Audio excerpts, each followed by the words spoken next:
तर आपण काल संस्था बघितल्या ना सगळ्या. शरीर संस्था. हो. बरोबर आहे. त्याच्या पुढे पण पाहिलं होतं आपण. बघूया. तर आता आपल्याला तिसरा पार्ट पाहायचा आहे हो हो. थेरपी बरोबर. मधला. हं.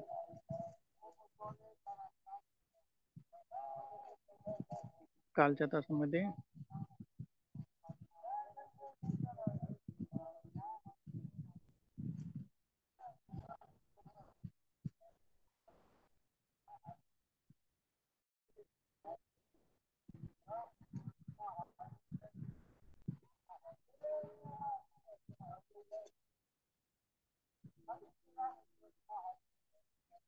बघा, आपला तिसरा जो पॉइंट आहे, प्रिन्सिपल्स ऑफ योगा थेरपी, हे आज आपल्याला बघायचं आहे.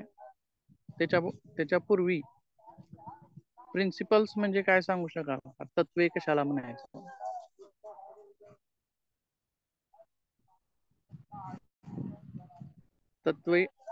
तत्व म्हणजे काय किंवा प्रिन्सिपल्स कशाला म्हणायचं?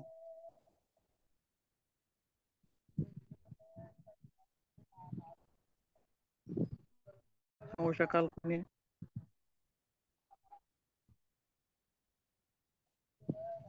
किंवा योगा थेरपीची तत्वे, योगाची तत्व काय?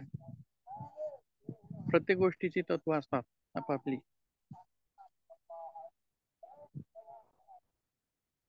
तत्व म्हणजे काय थोडक्यात?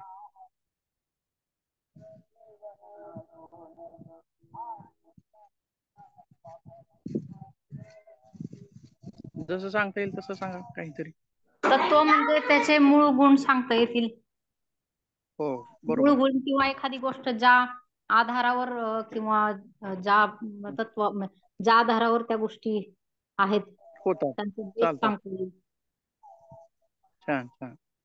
ज्या आधारावरती तो अभ्यास उभारलेला आहे, जसे की एखादी इमारत तिच्या पायावरती उभारते, म्हणजे मेन बेस काय आहे, मूळ गाभा, त्या गोष्टीचा मूळ गाभा काय आहे, म्हणजेच त्या गोष्टीची तत्व झाली थोडक्यात.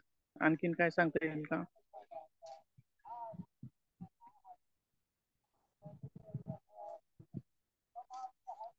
ज्याच्यावरती ते शास्त्र उभारलेलं आहे, बरोबर आहे, त्या शास्त्राच्या मुख्य गोष्टी. आणखीन काही सांगता येईल?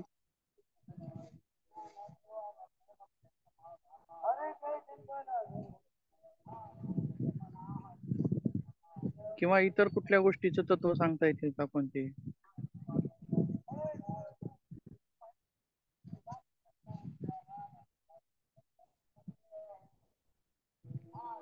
तर प्रत्येकाच्या जीवनात आपापली तत्व असतात. बरोबर आहे, ठीक आहे. प्रत्येकाच्या जीवनामध्ये सुद्धा आपापली तत्व असतात, म्हणजेच त्याला काय असतं, अनन्यसाधारण असं महत्व असतं. ती खूप महत्वाची असतात थोडक्यात, आणि त्या तत्वावरतीच आपलं जीवन म्हणा किंवा चालत असतं. ठीक आहे, पुढे बघूया.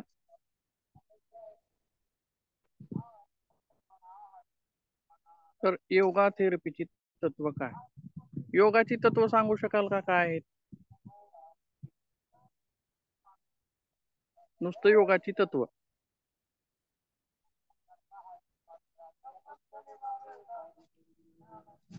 किंवा भक्ती योगाची तत्व काय आहेत? किंवा षडांग योगाची तत्व काय आहेत? तसंच अष्टांग योगाची तत्व काय आहे?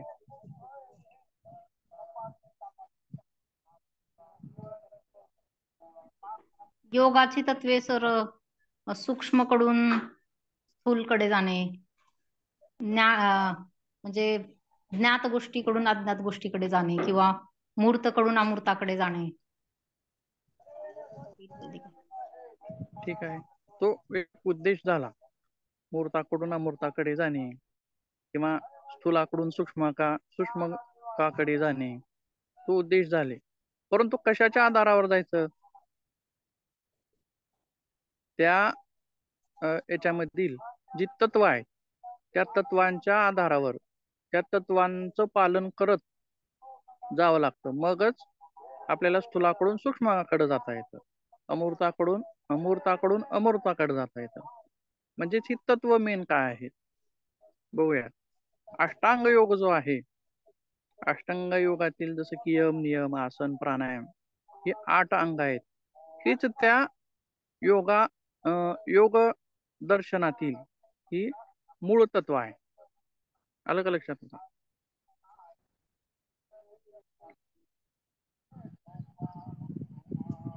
यांनाच आपल्याला तत्व म्हणायचं आहे. तर तसंच अष्टांग योगातील तत्व मूळ तत्व काय आहेत? यम आहे, नियम, आसन, प्राणायाम, प्रत्याहार, धारणा, ध्यान आणि समाधी ही मूळ तत्व आहे. मग या तत्वांचा वापर करून किंवा ही तत्व योगा थेरपी मध्ये कशी लागू करतायत किंवा योगा थेरपी मध्ये काय तत्व वापर करतात, योगा थेरपी मध्ये या तत्वांचा कशा प्रकारे वापर केला जातो हे आपल्याला बघायचं. तर थेरपीचा हा प्रकार योगिक तत्वे आणि पद्धतीवर आधारित आहे असं सांगितलेलं आहे. त्यातील पहिला जो आहे तत्वज्ञान. योगामध्ये तत्वज्ञान आहे का हो?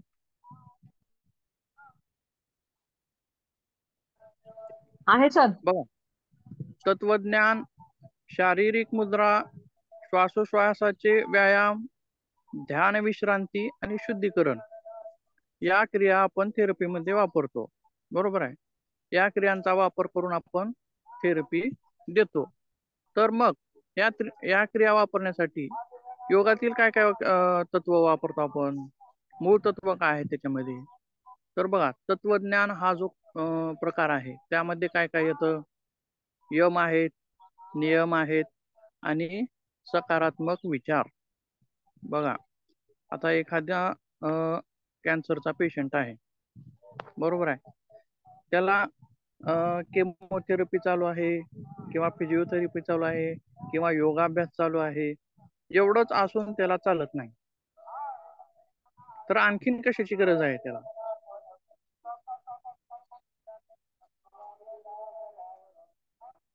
त्याला एक काय म्हणता येईल? मानसिक सपोर्टची गरज असते, मानसिक सकारात्मक सपोर्ट देण्याची गरज असते त्याला. छान, बरोबर.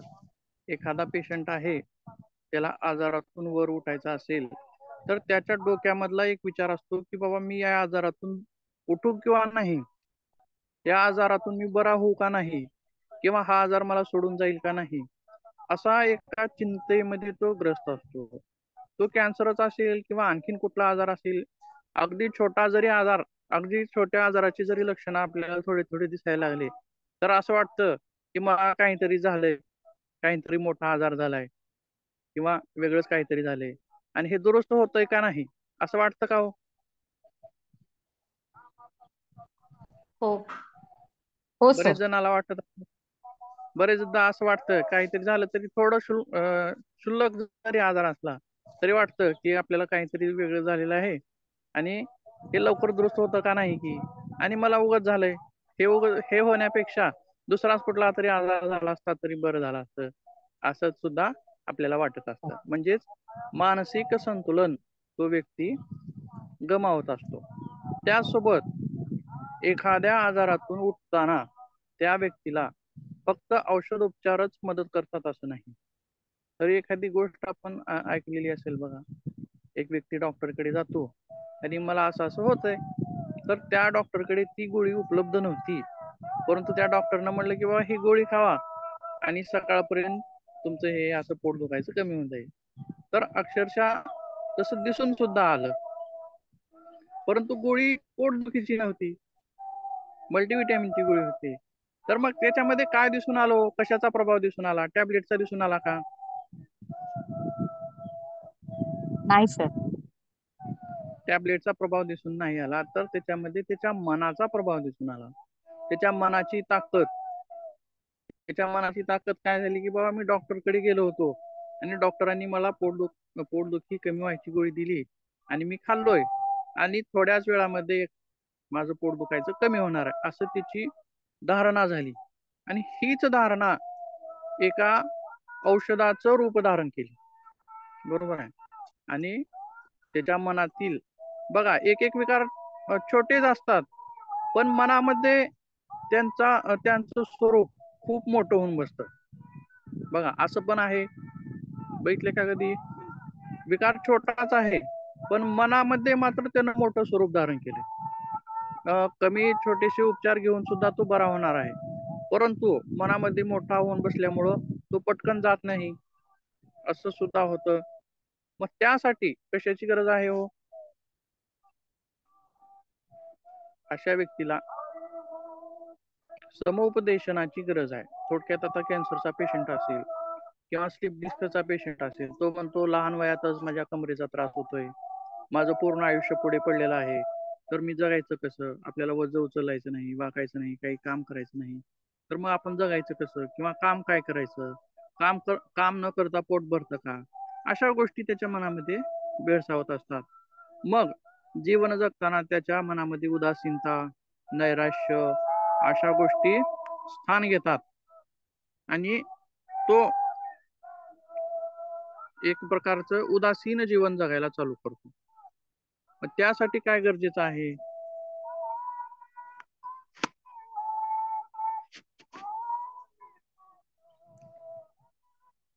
त्याच्यासाठी काय गरजेचं आहे? समुपदेशन. समुपदेशनाची त्याला गरज आहे, बरोबर. आणि काही विकार बघा असे आहेत, थोडक्यात आपण थेरपीची व्याख्या बघताना बघितलं बघा, की ऑपरेशन किंवा औषध उपचार न करता दिली जाणारी गोष्ट म्हणजे त्याला थेरपी असं म्हणलेलं आहे आपण त्याच्यामध्ये.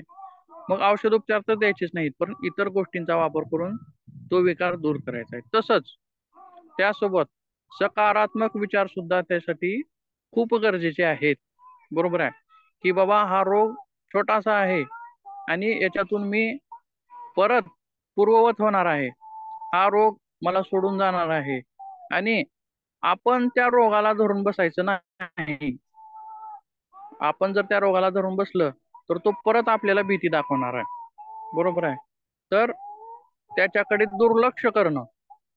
बघा मानसिक विकारामध्ये पेशंटला डॉक्टरकडे घेऊन गेलं की डॉक्टर असं सांगतात, गोळ्या औषधं तर देतातच, तर त्याच्यामध्ये परत काय सांगतात की यांना माणसामध्ये बसू द्या, त्यांच्या मित्रामध्ये जाऊ द्या आणि त्यांना ज्या क्रिया आवडतात त्या क्रिया करू द्या. थोडक्यात टीव्ही बघणं आवडत असेल, पुस्तकं वाचणं असेल, त्या क्रिया करू द्या. तर ह्या कशासाठी हो? माणसामध्ये बसणं असेल, इतर माणसामध्ये, मित्रांमध्ये बसणं असेल, ह्या गोष्टी कशासाठी करायच्या? तर थोडं त्या व्यक्तीचं परिवर्तन करणं आवश्यक आहे. कारण त्याच्या मनात तो एकच विचार आहे त्या आजारासंबंधी. त्यातून त्याला हो. थोडं बाहेर काढायचंय. त्यासाठी हे वेगवेगळ्या केलं जातं. हा, राईट, बरोबर, छान. तर त्या व्यक्तीच्या डोक्यामध्ये एक विचार आहे त्याच्या विकाराबद्दल किंवा त्याच्या रोगाबद्दल, एकच विचार त्याला सारखं घुमतोय तोच. परंतु ज्या वेळेस तो इतर माणसांमध्ये बसेल, गप्पा गोष्टी मारत बसेल किंवा आपल्या मित्रांमध्ये जाऊन बसेल, अशा वेळी त्याच्या मनामधील विचार थोडेसे त्या गोष्टीपासून दूर होतात. बघा, एखादी विचार दुरुस्त होण्यासाठी सुद्धा त्या विकाराकडे थोडं दुर्लक्ष करायला पाहिजे. त्याच्याकडेच लक्ष देऊन बसणं हे चुकीचं आहे, बरोबर आहे. आता एक एक व्यक्ती बघा, आपलं डायबिटीज असेल तर सारखंच डायबिटीज चेक करण्यावर असतात, सारखंच चेक करतात, किती कमी झालं, किती वाढलं, किती कमी झालं, किती वाढलं. किंवा एखादा बीपीचा पेशंट असेल, तर जर तो जास्तच भयमुक्त असेल, भयभीत असेल, तर तो का करतो? सारखंच बीपी चेक करत असतो. किंवा मग असं करणं त्या रोग्यासाठी योग्य आहे का हो?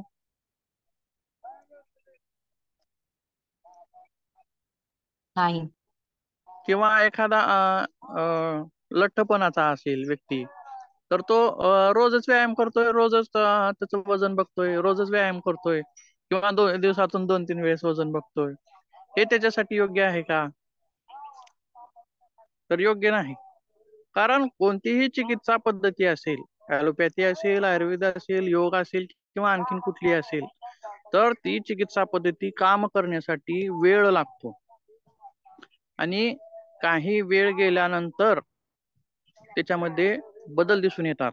आता समजा आजपासून आपण सूर्यनमस्कार घालायला चालू केलोय आणि उद्या लगेचच वजन आपण चेक करून बघितलं, तर ते योग्य आहे का? आणि कमी तर होईल का? नाही. कमीत कमी 8 दिवस तर त्याच्यासाठी दिले पाहिजेत. आणि 8 दिवसाच्या नंतर जर तुम्ही चेक करून बघत असाल तर ते योग्य आहे.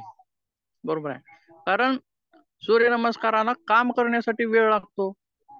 5 दिवस, 6 दिवस, 7 दिवस, 8 दिवस असे गेले तरच आपल्यामधील कॅलरी कमी होईल आणि त्या थेरपीचा आपल्यावरती उपचार दिसून येईल किंवा लक्षणं दिसून येतील. बरोबर आहे. तर मग थोडक्यात इथं सांगायचं असं आहे की तत्वज्ञान नावाचा हा जो प्रकार आहे त्याच्यामध्ये यम नियम ह्या गोष्टी येतात आणि सकारात्मक विचार यांचा सुद्धा त्याच्यामध्ये समावेश होतो. तर कोणत्याही रोगातून उभारण्यासाठी सकारात्मक विचार हे त्या व्यक्तीसाठी तितकेच गरजेचे आहेत. कधी कधी म्हणलं जातं की बाबा दवापेक्षा दुवा काम करत असते. बरोबर आहे. तर अशा स्वरूपातून मनाचं स्ट्रेंथनिंग हे तिथं गरजेचं आहे. त्यासोबत पुढे बघूयात. आणि हा सकारात्मक विचार आपण योगा थेरपीमध्ये त्या व्यक्तींना देत असतो. आता तो व्यक्ती आपल्याकडे आलाय एखादा रोग घेऊन, तर त्याला सांगितलं पाहिजे की बाबा हा विकार असा छोटासा आहे आणि हा थोडासा जरी आपला व्यायाम वगैरे केला किंवा औषधोपचार केले तर तो थोडा थोडा कमी होत जाणार आहे. त्या व्यक्तीला सकारात्मकता देणं आपल्याला त्याच्यामध्ये गरजेचं आहे.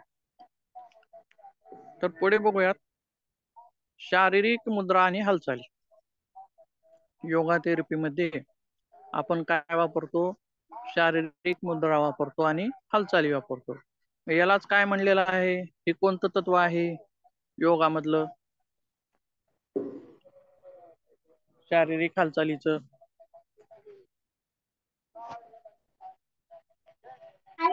आसन. आसन आहे सर. आसन. बरोबर.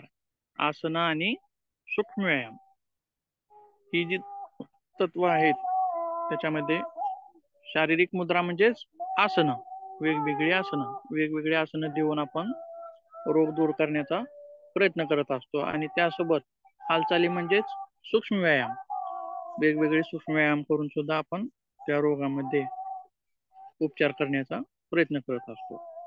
पुढे चालून बघूयात श्वासोश्वासाचे व्यायाम.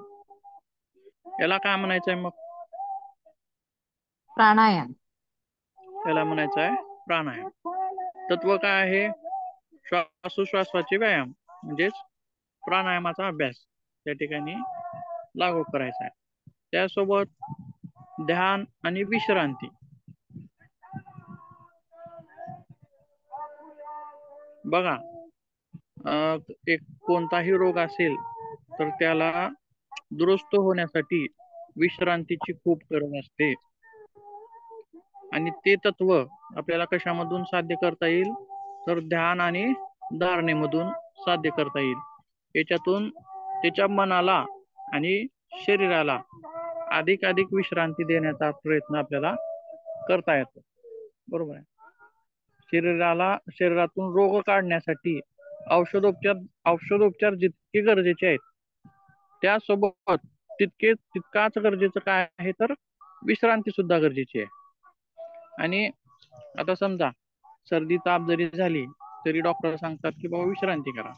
विश्रांती केल्यानं काय होतं? शरीर आपल्या शरीरातील झालेल्या जे विकार आहेत त्यांच्यावरती चांगला प्रतिकार करतं किंवा आपल्या शरीरामध्ये ज्या इजा झालेल्या आहेत, दुखापती झालेल्या आहेत त्यांना रिपेअर करण्याचं काम हे विश्रांतीमध्ये करत असतो. तर बघा, निरोगी जीवनाची त्रिसूत्री काय आहे हो, माहिती आहे का?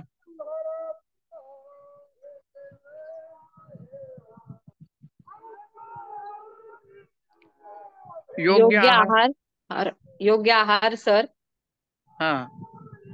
योग्य व्यायाम आणि झोप. हम्म. विश्रांती. झोप म्हणजेच विश्रांती. योग्य आहार म्हणजेच नुसतं व्यायामच करून चालतं का? नाही, तर शरीरासाठी लागणारा योग्य आहार, त्यासोबत व्यायाम आणि त्यासोबत योग्य आहार आणि योग्य व्यायामच करून चालतं का? नाही, तर त्यासोबत त्याला झोपेची जोड द्यावी लागते. योग्य झोप झाली, चांगली झोप झाली तरच आपल्या शरीरामधील सगळे अवयव रिफ्रेश होतात, मन सुद्धा रिफ्रेश होतं. थोडक्यात आपण मोबाईल जसा रिस्टार्ट करतो त्याचप्रमाणे झोप ही मानवी शरीराला रिस्टार्ट करण्यासारखे काम करते. परत प्रफुल्लित करण्याचं काम हे झोप करत असते. म्हणजे थोडक्यात ही विश्रांती आपण कशाद्वारे देऊ शकतो योगामध्ये, तर ध्यान आणि धारणा या दोन गोष्टींमधून आपण विश्रांती देऊ शकतो. त्याच्यासोबत योगा थेरपी मधील आणखी कुठलं तत्व आहे तर शुद्धीकरण. तर हे शुद्धीकरण कशाद्वारे करू शकतो आपण योगामध्ये? षटकर्म. षटकर्माचा अभ्यास, बरोबर आहे. तर षटकर्मामधील विविध अभ्यास आहेत. धोती आहे, बस्ती आहे, नेती आहे, कपालभाती आहे. कपालभातीन कशाचं शोधन होतो?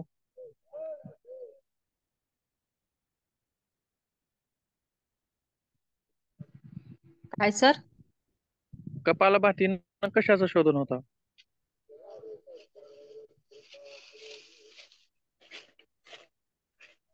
षटकर्म म्हणलं आपण कपालभातीला.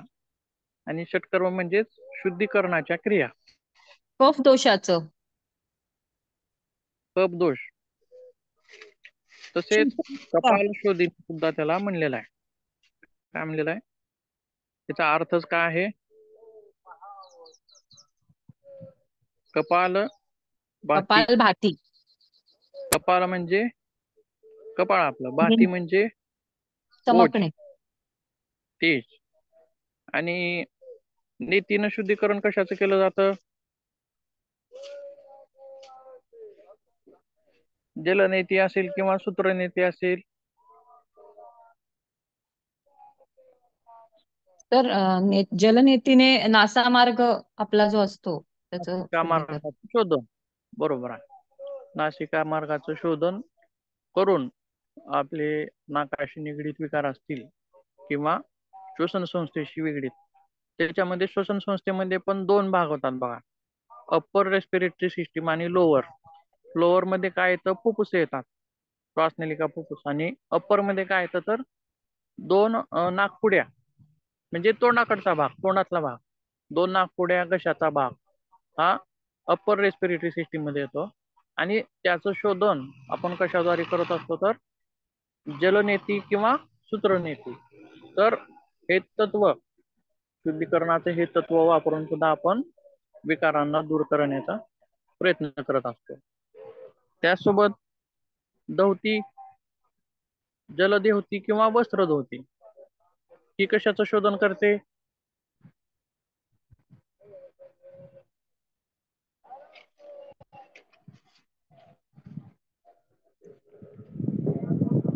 जसं नेती नासिका मार्गाचं शोधन करते, तसंच जलधोती किंवा वस्त्रधोती ही कशाचं शोधन करत असते? पचन संस्था. काय म्हणला?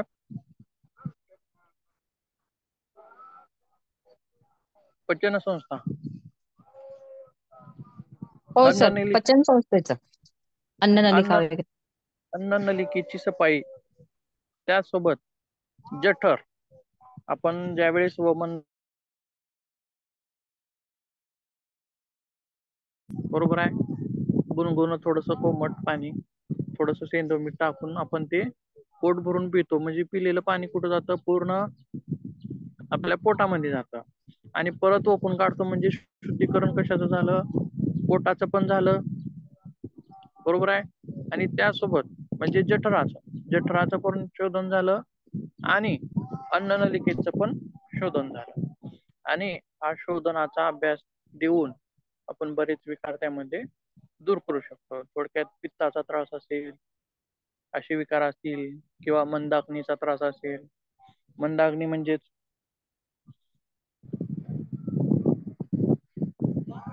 मंदाग्नी कशाला म्हणतात? म्हणजे पचन व्यवस्थित होत नसेल, पचन संस्था थोडीशी अशी कमकुवत असेल तर.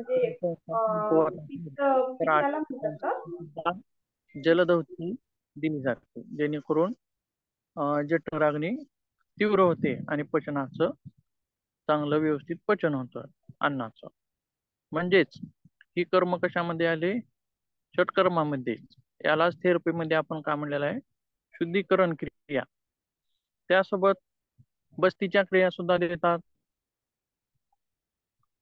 बस्ती क्रियेने मोठ्या आतड्याचं शुद्धीकरण केलं जातं.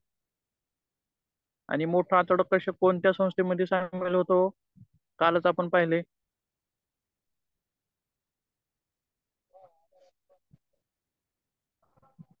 अच्छा.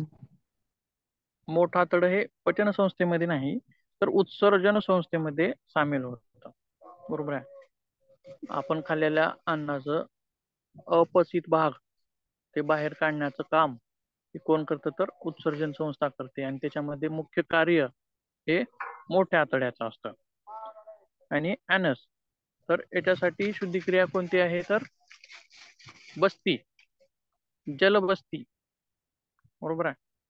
तसेच आणखीन एक मोठी शुद्धिक्रिया आहे, त्यालाच शंख प्रक्षालन असं म्हणलं जातं.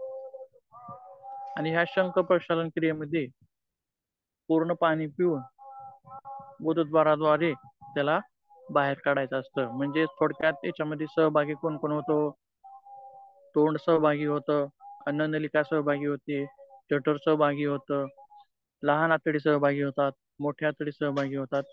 म्हणजेच सुरुवातीपासून ते शेवटपर्यंत सर्वच शरीरातील आतील भागाचं शुद्धीकरण करण्याचं काम कोण करतं? तर शंख प्रक्षालन नावाची क्रिया करत असते. याच्याद्वारे सुद्धा विविध विकारावरती आपल्याला मात करता येते किंवा शरीरातील दोष जे आहेत, कुपित दोष, ते सुद्धा कमी करता येतात. तर योगा थेरपीची तत्वे काय आहेत सांगा? 5. तत्वज्ञान, यम नियम, सकारात्मक विचार. नुसती तत्व सांगा आता, नंतर यम नियम सांगा. एक आहे तत्वज्ञान, दुसरा आहे शारीरिक मुद्रा आणि हालचाली, तिसरा आहे श्वासोश्वासाचे व्यायाम, चौथा आहे ध्यान किंवा विश्रांती म्हणायचं आहे त्याला, विश्रांती, आणि 5वा आहे शुद्धीकरण. ही 5 योग थेरपीची मूळ तत्व आहेत. व ह्या तत्वामध्ये आपण वापर करताना तत्वज्ञानामध्ये यम नियमांचा वापर करतो, सकारात्मक विचारांचा वापर करतो, शारीरिक मुद्रा हालचालीमध्ये आसन आणि सूक्ष्म व्यायामांचा वापर करतो. तसेच श्वासोश्वासाच्या व्यायामामध्ये प्राणायाम आणि विश्रांतीमध्ये ध्यान धारणा देऊन विश्रांती करून घेतो, आणि शुद्धीकरणामध्ये षटकर्मांचा वापर करतो. आणि त्यासोबत योगा थेरपीची मूळ तत्व जर म्हणलं किंवा योगशास्त्राची तत्व जर म्हणलं तर त्याच्यामध्ये यम नियमापासून आपल्याला सांगते. यम नियम आसन ते समाधीपर्यंतच्या गोष्टी त्याच्यामध्ये आपल्याला सांगतात. तर यमाला काय म्हणलेलं आहे? हो, यम हे काय आहेत? महाव्रत आहेत. सार्वभौमिक. काय?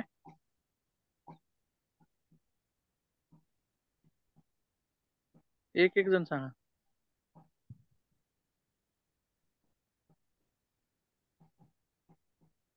तर यम यम हे समाजात वावरताना पाळायचे नियम आहेत, हा, बंधन आहे.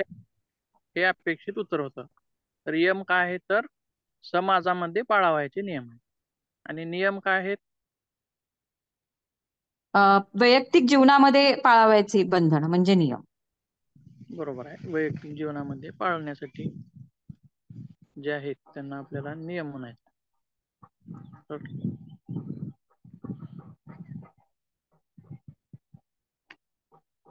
यम आहेत सार्वभौमिक नैतिक नियम, त्याच्यामध्येच अहिंसा असेल. मग याचा योगा थेरपीमध्ये कसा वापर होईल हो यमाचा?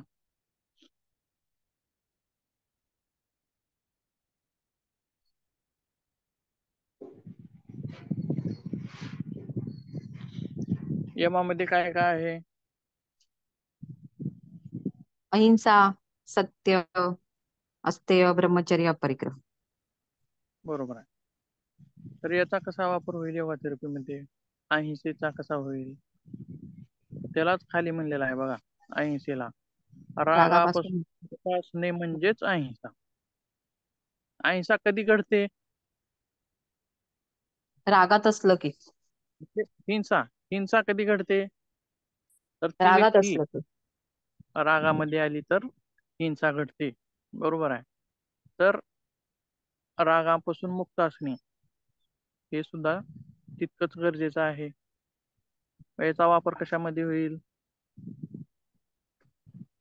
मानसिक विकारामध्ये होईल. मानसिक, हा हो. चिडचिडेपणा असेल किंवा एखाद्या व्यक्तीला अतिराग असतो. काही छोटीशी क्षुल्लक जरी गोष्ट झाली तरी तो खूप रागामध्ये येतो. अशा गोष्टी असतील तर तिथं अहिंसा म्हणजेच रागापासून मुक्तता शिकवण्याचं काम करते. त्यासोबत सत्य आहे. सत्याला काय म्हणलेलं आहे बघा, विचार, वचन आणि कृतीत सात्यता. हे गरजेचं आहे का? होय सर. आपल्या विचारामध्ये सत्यता असली पाहिजे, असावी. वचनांमध्ये सत्यता असावी आणि त्यासोबत कृतीमध्ये सुद्धा सत्यता असावी. जसे की तुकाराम महाराजांनी म्हणलेलं आहे, जो बोले तैसा चाले त्याची वंदावी पाऊली. त्याप्रमाणे आपल्या विचारांमध्ये सत्यता, वागण्यामध्ये, बोलण्यामध्ये, या गोष्टीमध्ये सुद्धा सत्यता असणं गरजेचं आहे. तसेच अस्तेयामध्ये काय म्हणले बघा,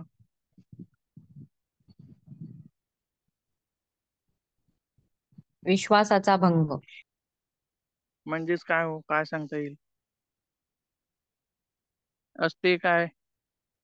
अस्तेय स्थेय कशाला म्हणायचं? म्हणजे स्थेय म्हणजे चोरी करणे असते, म्हणजे चोरी न करणे किंवा एखाद्याची वस्तू न विचारता घेणे किंवा कुठल्याही प्रकारची त्या संबंधी बरोबर. असलेले सगळं. म्हणजेच एखाद्या विश्वासाचा भंग. बरोबर आहे. असं त्या ठिकाणी अस्तेयला म्हणलेलं आहे. किंवा एखाद्याची वस्तू बळजबरीने हिसकावून घेणे, हे सुद्धा त्याच्यामध्ये सामील होतं. चोरी म्हणजे, किंवा गुपचूप, आता आपणच आपल्या मित्राची वस्तू गुपचूप चोरून घेतली, म्हणजेच आपण काय केलं हो, त्याच्या विश्वासाचा भंग आपण केलो. बरोबर आहे. हो सर. पुढे बघूयात. ब्रह्मचर्य म्हणजे आत्मसंयमाचे जीवन दर्शवते.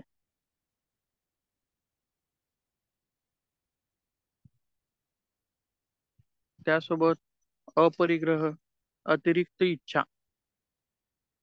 अतिरिक्त इच्छा माणसाला असमाधानी जीवन जगण्यामध्ये अडथळा आणतात. बरोबर आहे का? हो सर. बघा, एखाद्याकडे गाडी आहे म्हणून ती आपल्याकडे असावी, टू व्हीलर, किंवा एखाद्याकडे फोर व्हीलर आहे पण आपल्याकडे नाही. हे असणं, असावं ही योग्य आहे, परंतु त्याच्या माग लागणं किंवा असावंच असा अट्टाहास मात्र तिथं चुकीचा ठरतो. बरोबर आहे.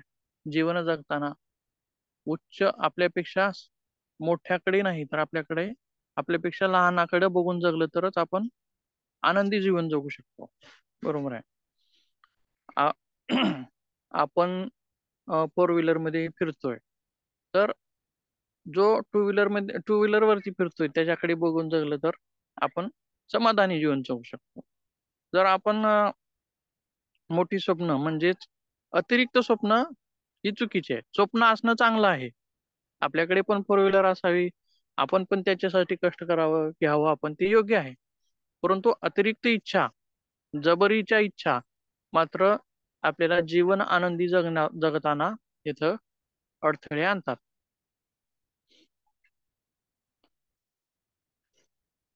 समजते का?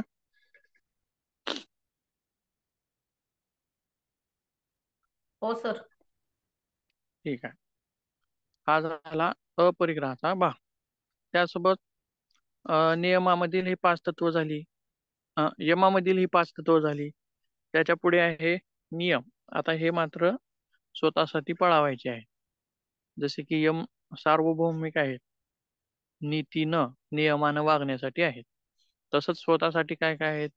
शौच आहे. शौच म्हणजेच शरीर आणि मनशुद्धी. बघा, नुसतं शरीर शुद्ध असूनच चालतं का? नाही सर, मनाचे विचार पण शुद्ध पाहिजेत. मन सुद्धा तितकंच शुद्ध पाहिजे. बघा, शरीराला धुण्यासाठी साबण आहे, पण मनाला धुण्यासाठी साबण आहे का कुठलं?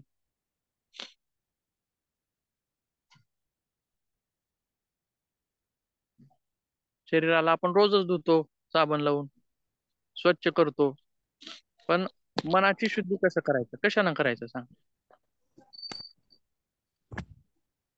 त्याच्यासाठी कुठलं साबण आहे किंवा कुठल्या क्रिया कराव्या लागतात? तर मनासाठी त्राटक सारखी शुद्धिक्रिया आहे आणि ध्यान आहे, धारणा आहे. बरोबर आहे. ध्यान असेल, ध्यान धारणेकडे जाण्याच्या पूर्वी त्राटक. प्राणायाम ही एक गोष्ट आहे. प्राणायाम बघा, जो व्यक्ती निरंतर प्राणायाम करतो, त्या प्राणायामाचा प्रभाव असा दिसून येतो की त्याच्या मनावरती सुद्धा एक उत्तम असा छान परिणाम दिसून येतो. त्याचं प्राणायामासोबतच त्याचं मन सुद्धा तितकंच निर्मळ आणि शुद्ध होत जातं. करून बघा, म्हणजे लक्षात येईल.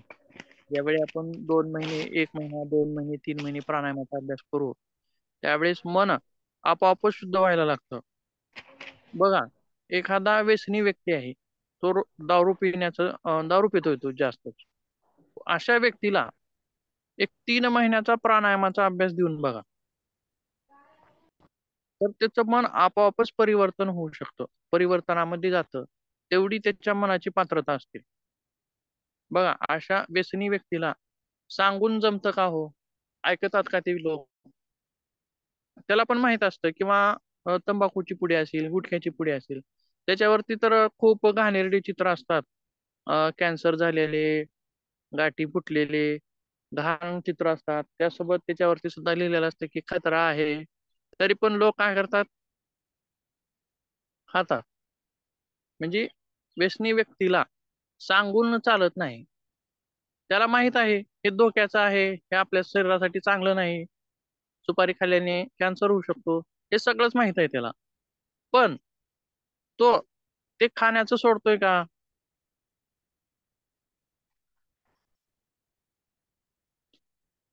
खाण्याचं सोडत नाही, कारण त्याचं मन तेवढं ताकदवर नाही. बरोबर आहे. परंतु अशा व्यक्तीला जरी प्राणायामाचा अभ्यास दिला 2-3 महिन्यापर्यंत, का खाना तो? खाऊ द्यायचं त्याला. खात असेल, खात आहे तो. महिनाभर खातोय, 2 महिने खातोय, परंतु 3ऱ्या महिन्यामध्ये असा चमत्कार दिसून येतो की तो स्वतःच त्या गोष्टी करण्यास नकार देतो.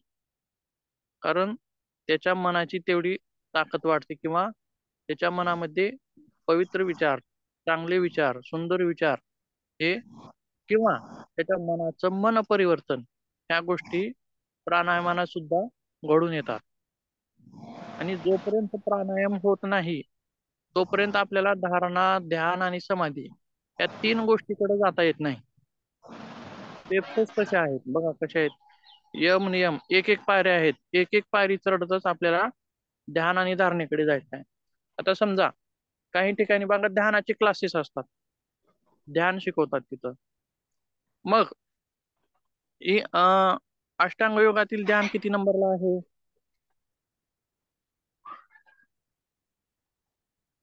7व्या. 7व्या नंबरला आहे. बरोबर आहे. मग पतंजली ऋषींनी ध्यान हे 7च नंबरला का बरं घातले हो? 1 नंबरला घातलं असतं तर बरं झालं असतं की.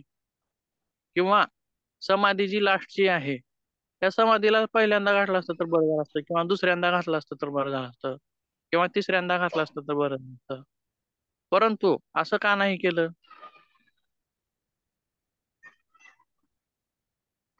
कारण सर, माणसाचं शरीर आणि मन हे दोन्ही स्थिर नसतं. आणि ते स्थिर करण्याचं काम हे जे पहिले सगळे आहे, यम, नियम, आसन, प्राणायाम, शरीर आणि मन दोन्ही स्थिर करतं. आणि नंतर जेव्हा शरीर आणि मन स्थिर होतं, तेव्हाच आपण ध्यान चांगल्या प्रकारे करू शकतो. हो, बरोबर आहे. म्हणजेच 7वी जी पायरी आहे, एकूण 8 पायऱ्या ज्या अष्टांग योगाच्या आहेत, शेवटची पायरी समाधी आहे आणि 7वी पायरी धारणेची आहे, ध्यानाची आहे. तसंच मग पहिली काय आहे? यम आहे. मग डायरेक्ट आपण पहिली पायरी सोडून 7व्या पायरीवर उडी घेऊ शकतो का हो? योग्य वाटतं का हे? नाही सर. किंवा योग्य ठरू शकतं का? आता समजा आपण पहिलीला असले की 1, 2 शिकतो. तिथं बेरीज वजाबाकी शिकत नाही किंवा समीकरणं सोडवत नाही. 7वी 8वीला आल्यासच आपण समीकरणं सोडवतो. पहिली दुसरीला असताना 1, 2 ही उजळणी पाठ करतो. मग पहिलीला असतानाच आपण जर समीकरणं सोडवायला घेतली, तर तो समीकरण सोडवू शकेल का हो ती व्यक्ती?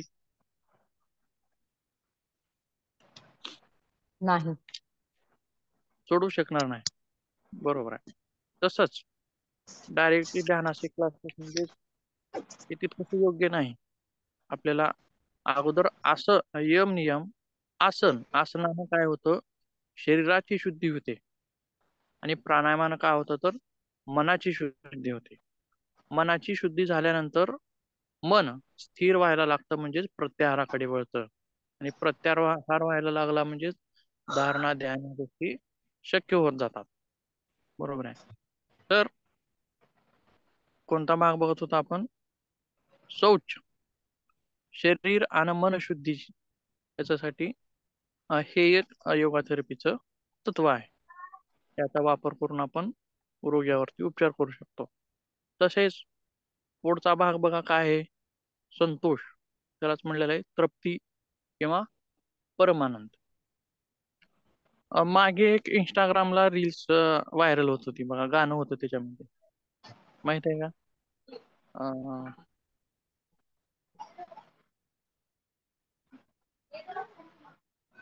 त्याच्यामध्ये शेवटी सांगितलेलं आहे बघा, संतोष मे परम सुख, असं होतं ते गाणं. बघितले का तुम्ही कुणी?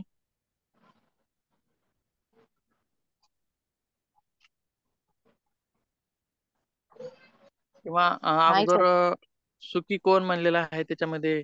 राजा सुखी, राजा म्हणतो चक्रवर्ती सुखी, चक्रवर्ती म्हणतो राम सुखी, राम म्हणतो की संत सुखी, आणि संत का म्हणतो तर संतोष मे सुख. असे एक रील्स शेअर आपली व्हायरल होत होती. तर त्याच्यामध्ये खूप मोठा उद्देश आहे. तर संतोष बिना दुनिया दुखारी असं त्याच्यात दाखवलेलं होतं आणि ते खूपच मार्मिक हे होतं. तर संतोषाविना जीवन हे कसं आहे? दुखारा आहे. आणि आता समजा उच्च रक्तदाब आहे, तर ह्या उच्च रक्तदाबाच्या व्यक्तीला डॉक्टर्स काय सांगतात हो? टेन्शन घेऊ नका. बरोबर आहे का? हो चिंता सर. करू नका,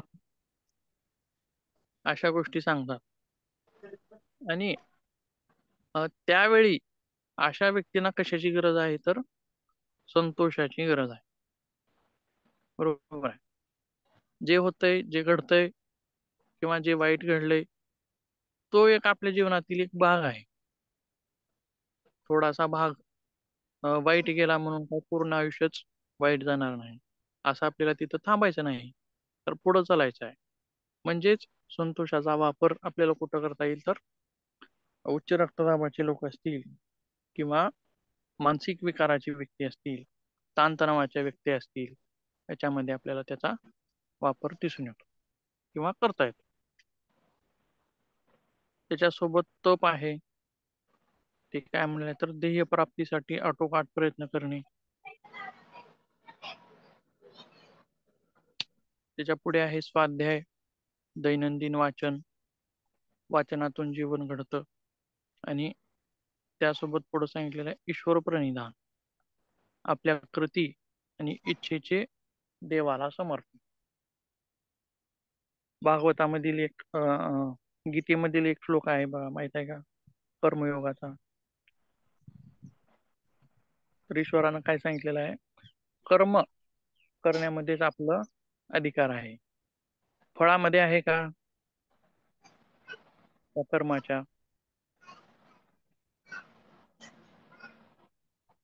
फळ देण्याचं काम कोण करतं? कर्म ईश्वर. करण्याचा कर्म करण्याचा अधिकार आपला आहे.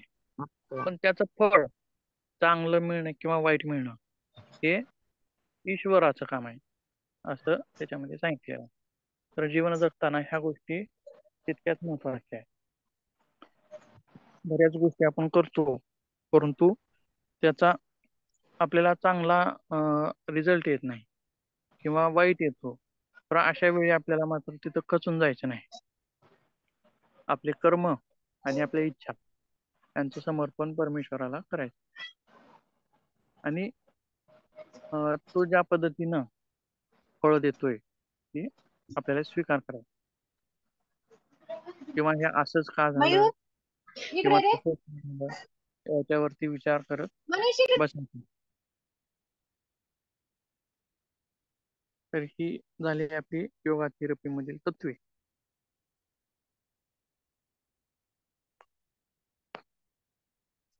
यामध्ये काही अडचणी वगैरे असतील तर सांगा.